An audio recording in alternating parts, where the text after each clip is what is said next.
Seoses Euroopa Liidu nõukogu eesistumisega Eesti juhib Euroopa Liidu poliitilist kalendrit järgmisel aastal poole aasta jooksul.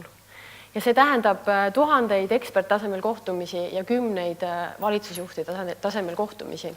Need otsused ja arutelud mõjutavad suuremal või vähemal määral 500 miljonit inimest. Ning eesistujal selles kontekstis on väga suur roll näiteks läbirääkimiste suunajana ja vahendajana. Meie juba praegu teame, mis meie jaoks on olulised teemad järgmisel aastal eesistumise ajal. Ja me vastutame 3 valdkonna eest. On audiovisuaal, kultuur ja sport.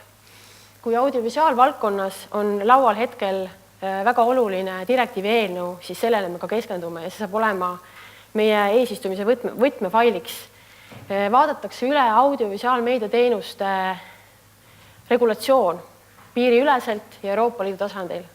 Ja see on väga oluline meie jaoks ja sellele me keskendume järgmisel aastal. Mis puudutab kultuuri ja spordi küsimusi, siis siin on meil olnud rohkem vabadusi mõelda, millele me tahame keskenduda ja mis osas arutelusid alustada või jätkata. Ja kultuurivaldkonnas oleme otsustanud keskenduda digitaalsele kultuuripärandile ja siit edasi ka kultuuripärandi kättesaadavusele digitaalsete vahenditega. Ning spordivaldkonnas on meie mõte keskenduda treenerite rollile ühiskonnas ning ministrite tasandil neid arutelusid ka alustada.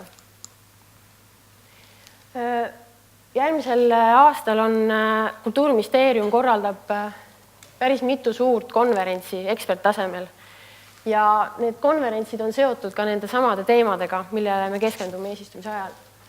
Nii et pange kuupäevad kirja ja olete kõik teretulnud. Suvel samadel kuupäevadel tegelikult on kultuuripärandi konverents Tartus ERMis 12–13 juuli, samal ajal spordidirektorite kõrgetasemeline kohtumine Tallinnas.